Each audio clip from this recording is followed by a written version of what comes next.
Good morning, good afternoon, everyone. Thank you so much for coming along and bearing with us while we just worked through some of our technical issues this morning.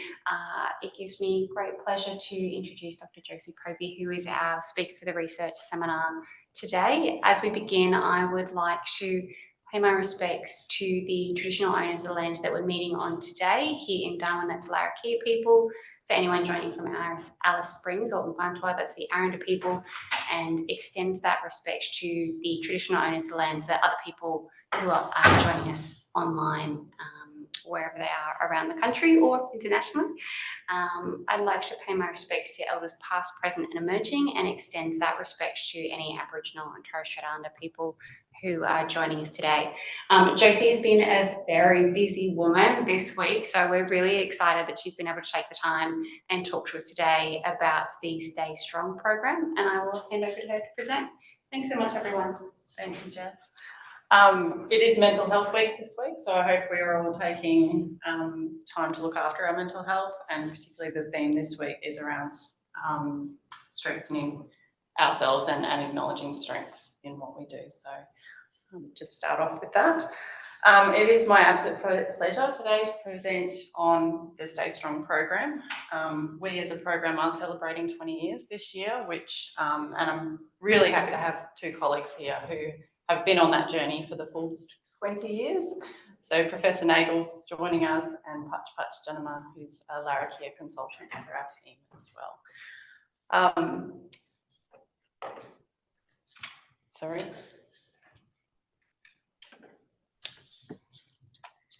Just a few more technical issues, but all good. So I too would like to acknowledge that today we meet on the lands of the Larrakia people and pay respect to their elders past, present and emerging. As I mentioned, today we are celebrating 20 years of Stay Strong. This program started in 2003 and it's really sort of been going then with the aim of exploring understandings of mental health and wellbeing and being able to develop tools and interventions that assist community to understand things from two perspectives. So bringing Western concepts into mental health treatment and bringing Aboriginal and Torres Strait Islander understandings of mental health together to be able to create tools that people can use in practice. Just again, like to acknowledge that this program of work has had so many contributors over the years.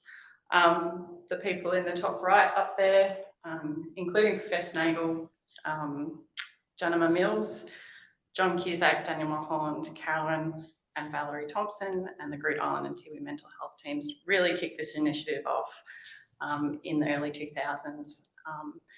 And over that time, I don't know that our aims have particularly changed. So it's really been around that cross-cultural understandings, promoting well-being, promoting the skills in problem solving and goals for lifestyle, and really being able to get Western and Aboriginal and Torres Strait Islander people to be able to communicate around wellbeing and move towards providing intervention for them, which is understandable from both sides. At the moment, we currently have teams in Darwin, Alice Springs and Adelaide, and that's a little snapshot of all the people on our team at the moment. And we're really a multidisciplinary team. So we have, I myself am an occupational therapist and I've worked as a remote mental health practitioner here in the Territory. We've got people with backgrounds in psychiatry, Tricia, in social work and psychology as well. And we've got a range of project officers who, sort of span the lifespan. So we've got youth as well as senior consultants involved in our team as well. Really from that early work, this is kind of really the core of what our program is about. We've sort of termed it over the years the Stay Strong approach, and it's really a 4-step approach to engaging with a person around mental health and wellbeing and creating a conversation around mental health and wellbeing. And it varies from a lot of Western models which start with the problem, which start with the concern, This starts with the people who keep me strong. So the people in that person's life, and really gets them to map who those people are, how they help them to keep strong, and you know, what role they play in that person's life.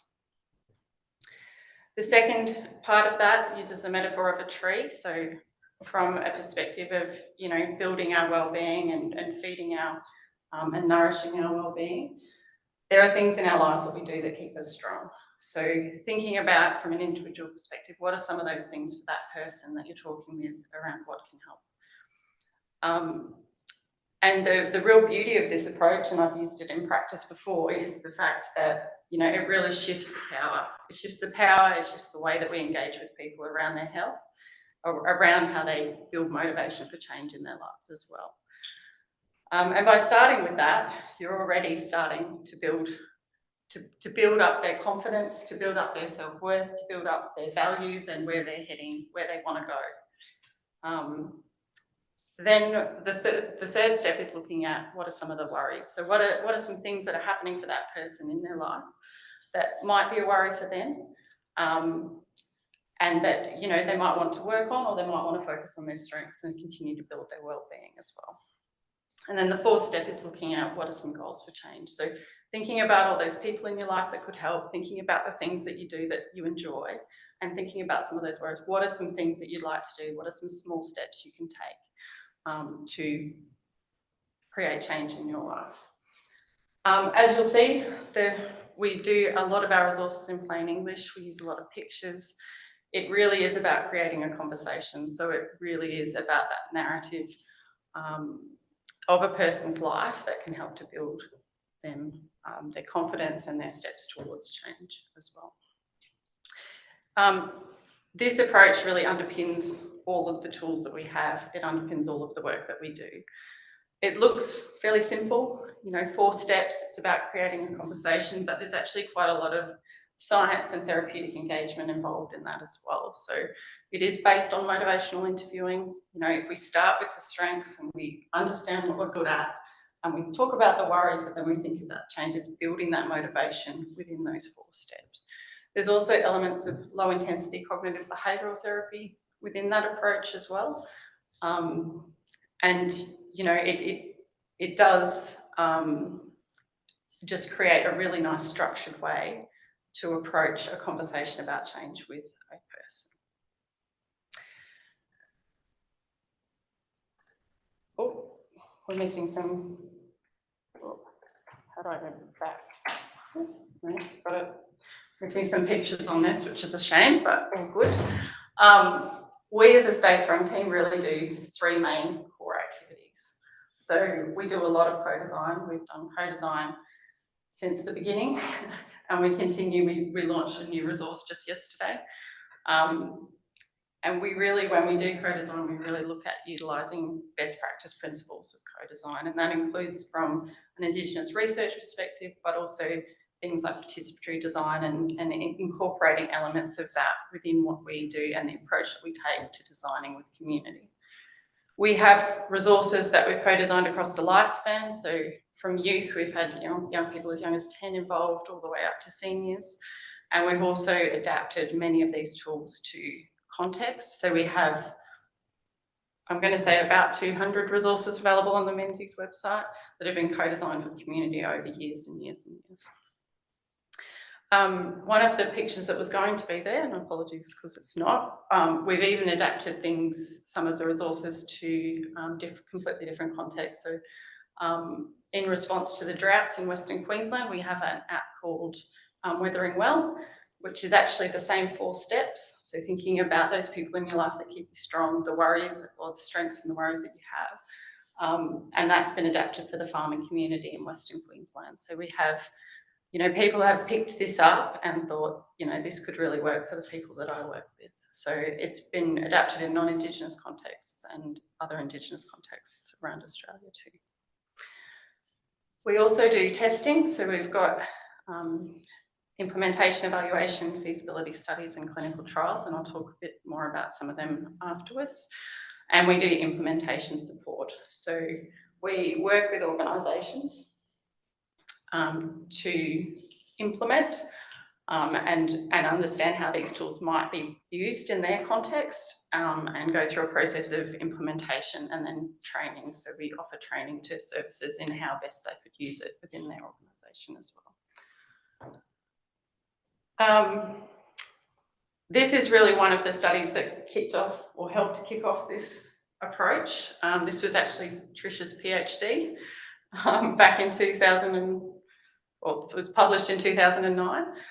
And this was a randomised control trial within the remote context, working with people with chronic mental health concerns. And we had 49 people involved in a randomised control trial at that point. It was certainly one of the first done in the remote context. And, you know, we've done a few since then as well, which there's a fairly small pool of randomised control trials available in Australia, specific to First Nations people as well.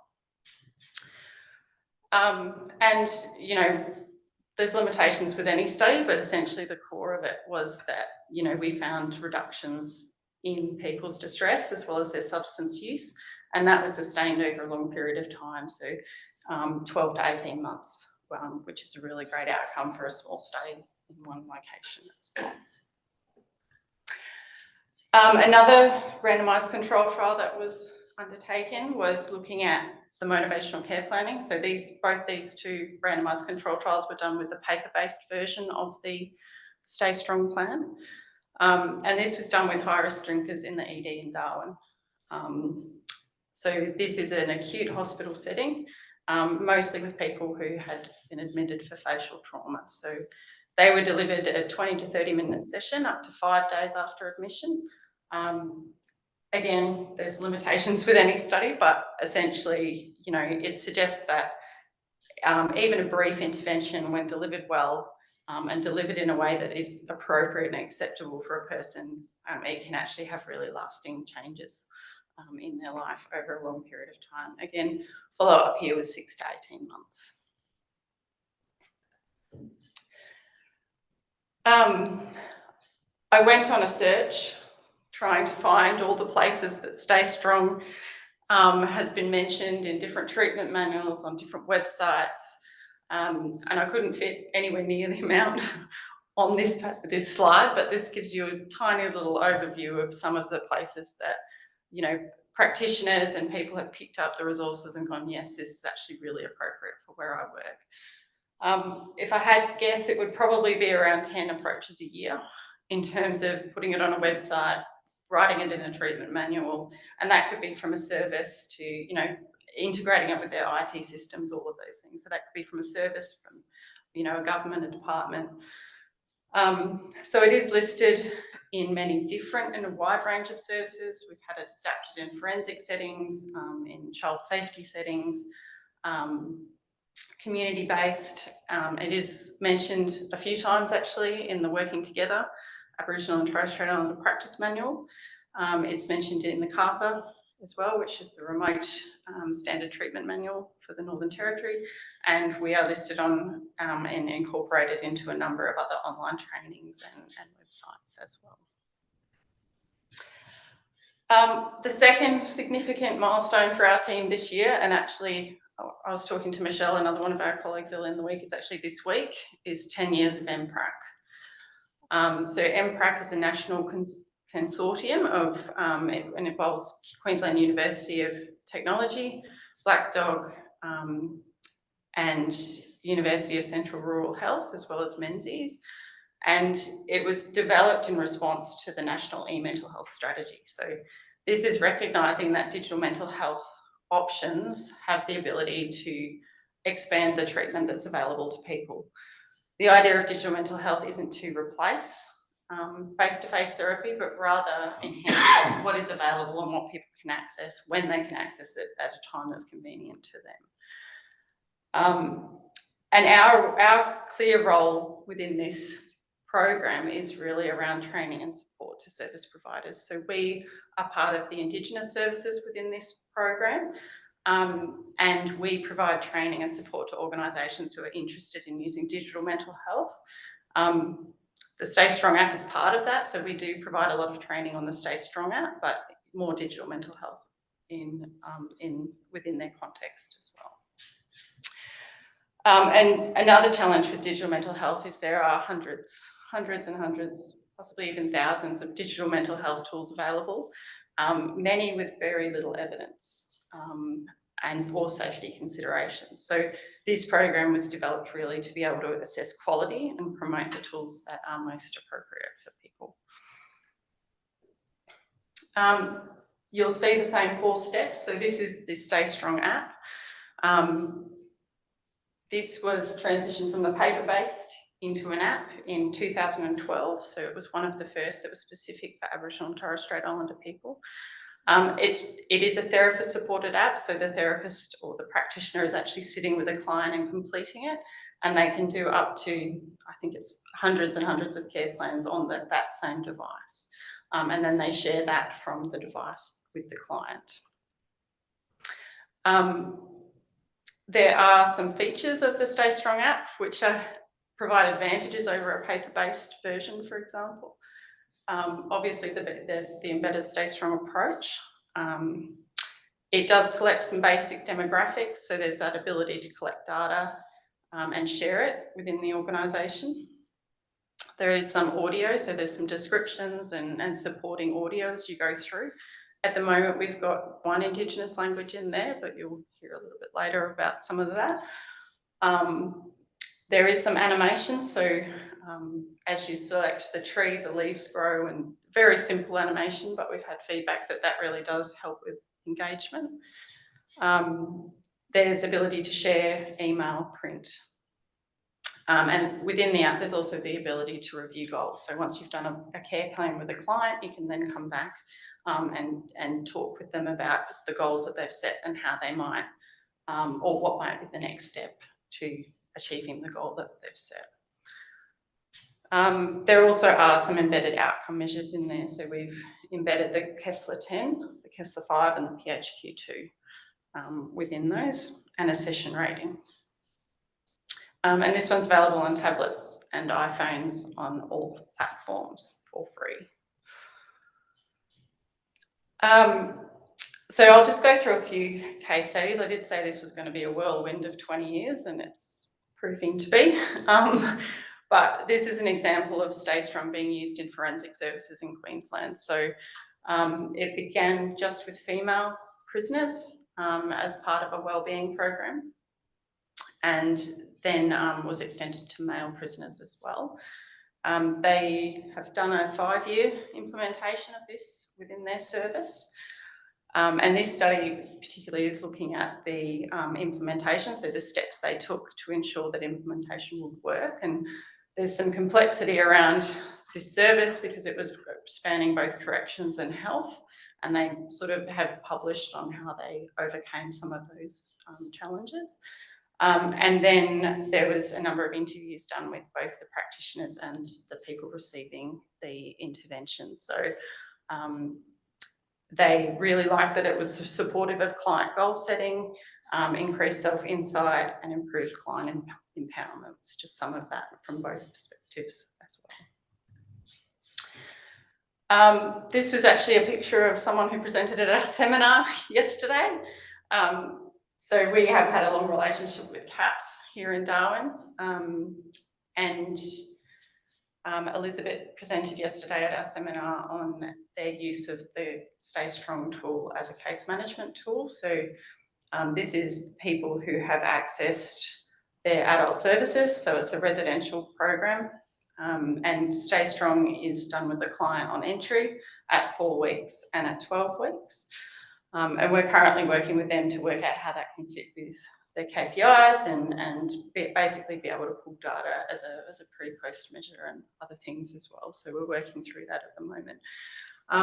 But it was lovely to hear Elizabeth yesterday talk about the way that it changes how they involve clients in their program, and particularly around that ability to, they often get referrals of 34-year-old women who've been in a domestic violence relationship, and they get a lot of the problems.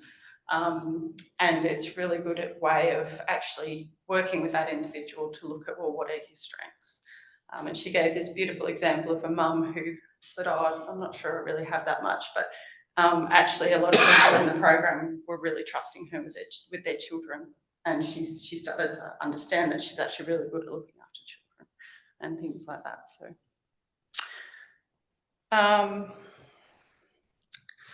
going to a completely different setting again here. This is another randomised controlled trial we did in the chronic kidney disease space. So this was fondly called WICKED. And we went through a process of, this was an NH and MRC funded grant. We went through a process of piloting and adapting the tools. We had the outcome measures interpreted in 10 different languages, for example.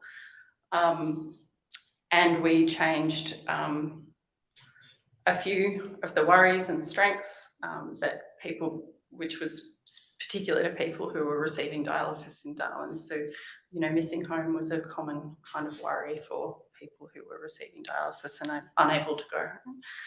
So this randomised control trial included 156 people. It was a 3-arm RCT, so we had a treatment as usual, another app, which was the Hep B story, and then the Stay Strong. So essentially good outcomes, and we found that people, you know, talking to people about their wellbeing and having those conversations was a really important thing for them while they were receiving dialysis. And we saw some decreases in distress as well. Last one, I promise. But this is the AIMhi for Youth program. So this one started back in 2018 with a co-design process. We've had over 100 young people. Just in the last month, we've had 100 young people from Adelaide input into this as well. So it's a continuing process. We've done a small feasibility study in Darwin involving 30 young people with positive results. Again, limitations to that study, but it has led us to securing a national suicide prevention and leadership support program. So over the next 3 years, we're continuing to co-design, we're implementing, so we're doing some implementation with services here in Darwin, and looking for future opportunities as well. The Youth app is slightly different. It works differently than the Stay Strong app. So it is self-driven on a smartphone. There's video content, goal setting, and there's some relaxation activities and other different activities in there. So the young people download it, they get the opportunity to follow a character quest, they get to learn and hear things throughout that, and then they get the opportunity to do their own. That little game is my favourite. They walk through the bush and listen for the animal noises, and kind of select them as they go through as well. This is just a very quick example of one of the sites that we're working with in Darwin. So, well, actually Darwin, Katherine and Palmerston. So we're working with Headspace at the moment. We've done a process of implementation planning, talking about, you know, which teams, who's going to use it, when in the treatment pathway, who are the young people you're going to be referring. We've identified a champions group, and we have essentially monthly meetings with that champions group. And then we are working with select practitioners to kind of identify some of the opportunities and challenges. And one of the things our Katherine colleagues came up with was the fact that the phone policy at schools is now causing people to access Headspace after school but with no phone, because they're leaving their phones at home because they're not allowed them at school. So we came up with the idea of having these little cards that they could refer the young person to, have a bit of a Stay Strong talk with, write their goal on, and then send the young person home to kind of download the app. And we have seen, we've got some back-end data to see that that is actually happening, which is good. And it is also really, you know, having these guys on board has really deepened our understanding of the treatment opportunities. So Headspace are particularly interested in looking at it as a kind of homework activity. So in a traditional CBT sense, you would often work with an individual, you know, on homework activities and stuff. But the Headspace clinicians are really excited that, you know, they might be able to send the young person home with a specific activity or a specific section of the app, which might relate to what they're doing in a therapeutic session as well. So, and we're doing some training with Headspace either later this year or early the next year to kind of roll it out more service-wide at this stage. Quick plug for our Mental Health Week training, which is tomorrow.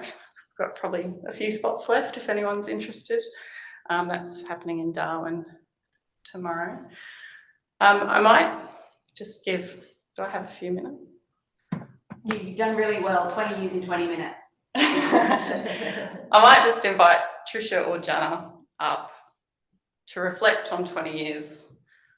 Both of them are looking at me, but if there's anything you'd like to say around what has been achieved.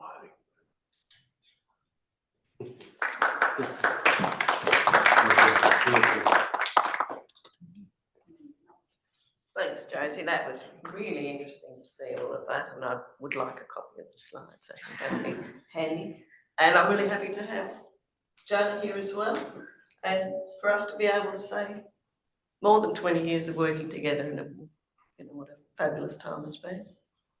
Might be all I want to say apart from answering any questions. What about you? Yeah, you've done really well. Summing up our 20 years, it has been 20 to 25 years. I was kind of getting a bit emotional there, thinking about all the things we've been through, eh? So, you know, we've had highs and lows. We've lost people over the time, some of our colleagues in that. We've helped a lot of people. We've been to every state and territory except Tasmania. Yes, and this year's it's getting busy now, but it's been really great for us. 20 years celebrating. We launched our digital app yesterday on ABC. Myself and Tricia have been nominated for an award, eh?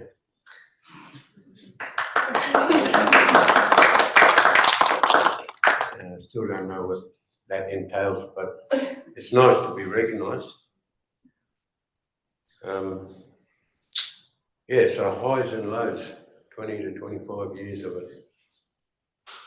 And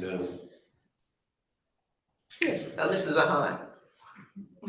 but I remember meeting you in the 90s, maybe around 95 or whatever. And I wanted to help our people getting basically diagnosed in the hospital system. And so that's how I got to meet Trish, and we've been pretty much working together ever since. And I found a niche, a place that I like to work for. Before I got into this scene, I was pretty much a labourer. My youth, I was a labourer. And got sick and tired of banging my knuckles and being a greased monkey and pack horse. So I said, all right, get into the health. But I was, before I hooked up with Trish, I was a Aboriginal health worker at Bagot. That was back in the day when Aboriginal health workers were trying to take the load off nurses and assistant doctors. But it's been great. Thank you for the summary. Thank you.